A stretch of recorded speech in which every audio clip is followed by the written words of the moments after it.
our top story, the report into the abuse carried out by Jimmy Savile. And we're joined by Trevor, the lead investigating lawyer at Slater and Gordon, who represents some of Savile's victims, and Caroline Carey, who's an author who was also a victim of sexual abuse. Caroline, to you first. This case has obviously been very difficult for those who were abused by Savile, and a lot of them have come forward over the past few months, but also other victims of child abuse separately have come forward.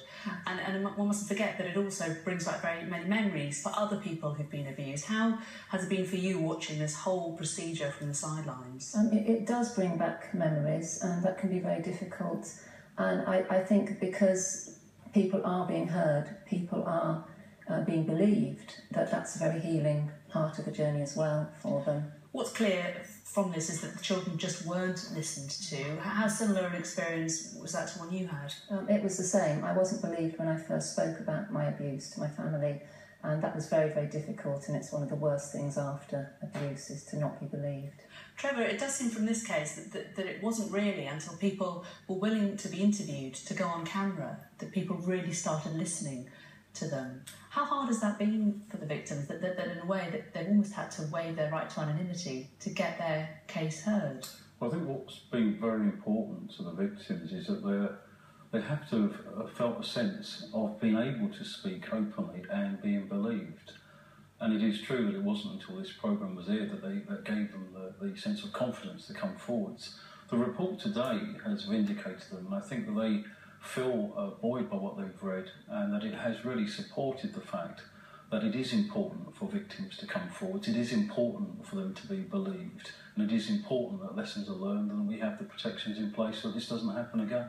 What do you make of the pledges that have been made off the back of this report? I mean, we're told the approach of the police and prosecutors to credibility in sexual assault cases has to change. More support needs to be given to those who come forward to make complaints. And if someone feels their allegation isn't being looked at properly, then it should be looked at again. What do you make of those pledges? Do they go far enough?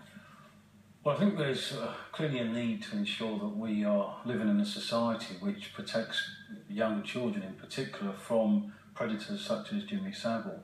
We have to have a criminal justice system which people believe in and which gives them the protection that they deserve, so that predators are prosecuted and hopefully that they are convicted. And it's quite clearly the case from this report that hasn't been the case. There has been a failing.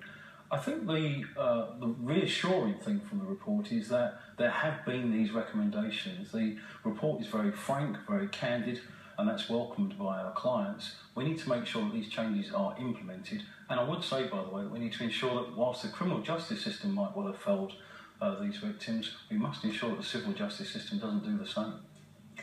And that is a possibility, isn't it? How real is the possibility that we're going to see a huge raft now of civil actions towards him and his estate?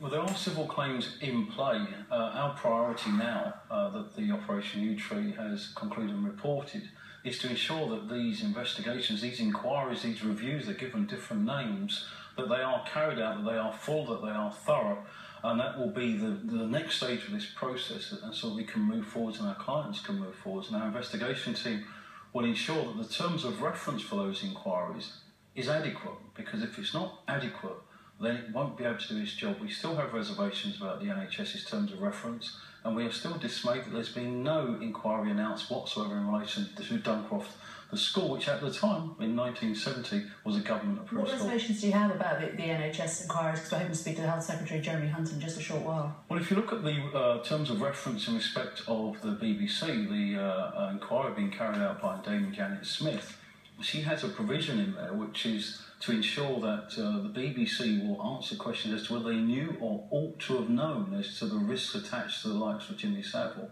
That knew or ought to have known is an important point, and it's a point which I think should be specifically addressed within the terms of reference for the NHS.